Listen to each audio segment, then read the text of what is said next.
We are very honored to have the National Park Service as a part of Plains.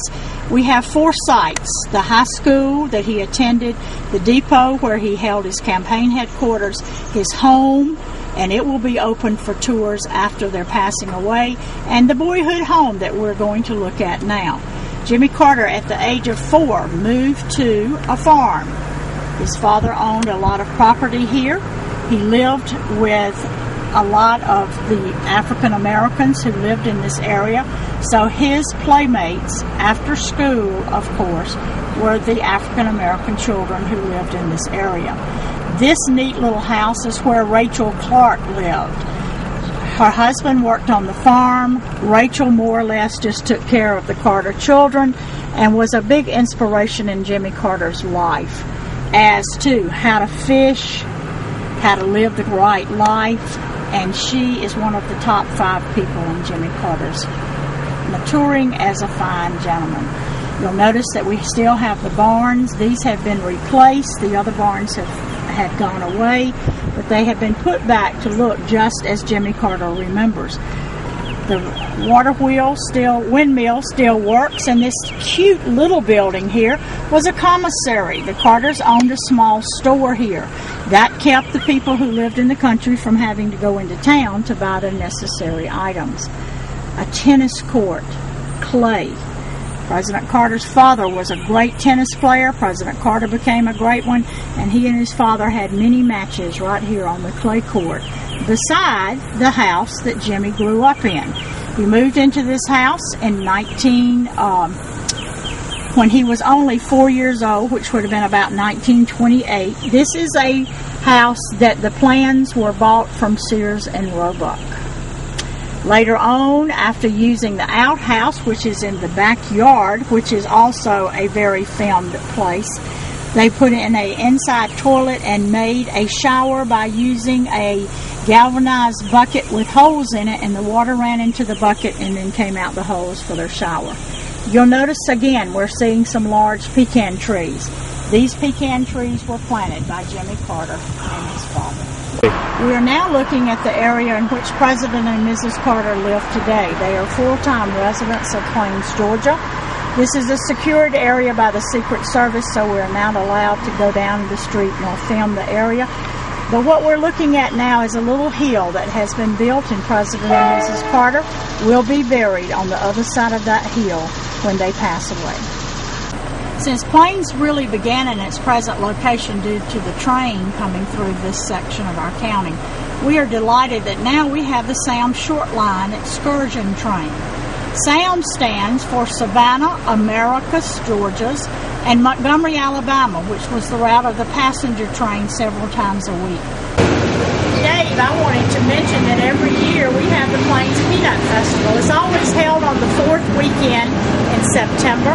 It's a wonderful event. The Carters will be here participating in the parade. Then they'll be doing a book signing. We have a play that's written by one of Billy Carter's daughters that is put on at the high school, and all the people from Plains try out to be into the play, as well as I'm in charge of the road race, and I have runners come from all over the United States to run, and we have a free street dance right here on Main Street on Saturday night.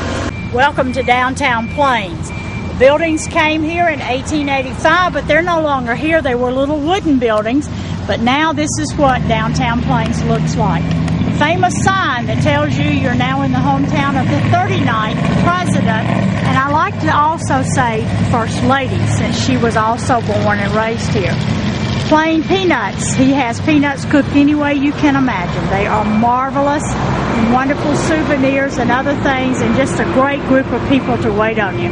The Plains Trading Post, if that place doesn't have it, you don't need it. Has everything in the world in there, and many, many wonderful postcards from all over the state of Georgia. The 1901 building was first our bank, then our post office, then it became now a cafe. It is owned by Mom's Kitchen, the Grimes family. Mom's Kitchen is another restaurant in town, and that is where Paula Deen came and learned how to cook some more southern dishes. Then as you move on down the street, you come to the Plains Historic Inn, and there's the balcony that we were on earlier in the video. And down below the Plains Historic Inn is our antique mall. We have over 20 dealers who have booths there and have antiques from small collectible items on up to the furniture. There's no greater place to come and see what a southern town is really like than to come and visit Plains, Georgia, where a former president began his life and still lives today. The Plains Depot is now known as the Jimmy Carter Presidential Campaign Headquarters.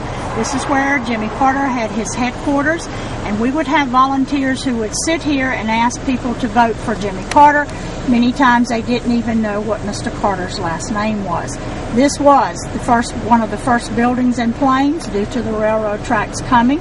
And any time that President Carter, when he was winning all those primaries, the next morning he would come down and make a speech. And of course, the most exciting morning here in Plains was the morning after he won the election.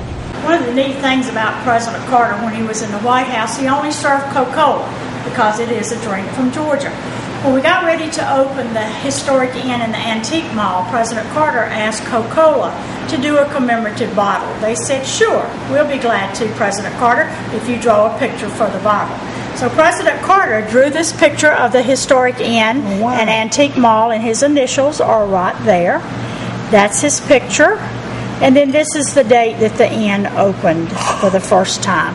Every one of our guests receives a commemorative bottle when they stay here.